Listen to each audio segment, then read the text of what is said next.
Tell me, हम जो internally लड़ाई करते हैं, इट्स नो हिडन फैक्ट। हम करते हैं बहुत जगह पे, हमारे पॉकेट कोने पहले से बहुत कम हुई है बट अभी भी आज होती है। कभी लैंग्वेज पे, कभी आइडेंटिटी पे, कभी कम्युनिटी पे, कभी ट्राइबल पे, कभी स्टेट को लेके, लैंड को लेके, रिलीजन को लेके, ऑल ऑफ दिस, राइट। ये सारी फाइट्स आर्टिफिशियली क्रिएट कराती है कुछ पावर्स कि एक्चुअल लोगों को ग्राउंड लेवल पे लड़ना होता है। राज, मेरी तो ये बिलीफ है कि फाइट वो आदमी करता है तो वीक हो, ये छोटी चीज़ों में जिसका सेल्फ वर्थ नहीं है। तो हमने अपने देश को अपना सेल्फ वर्थ बनाना है कि ये छोटी चीज़ों देखनी नहीं।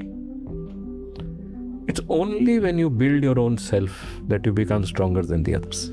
अब तो हम स्ट्रॉन्ग बनते जा रहे हैं बट अभी भी जो सिचुएशन आती है, recently what I heard, the Tamil Nadu chief minister announce that about the language.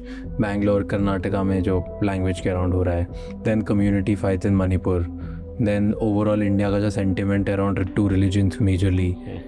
तो ये सारी चीज़ें इंटरनली, डू यू थिंक ये पॉलिटिकली मोटिवेटेड या बाहर की कंट्री इंस्टेबिलिटी करने की कोशिश I am करेगी? of the opinion that we cannot be so weak that we allow someone else to interfere in us. I feel our people are weak and they get manipulated. So by who? Internal forces, outside forces is a question. अब इतनी, Raj, when you deal with so many people and you see the main issues involved, some of the issues are within the people. It could be religion, it could be culture, it could be anything. And that is coming out. But sometimes coming out is a good thing, क्योंकि उसके साथ फिर we can sort those issues out.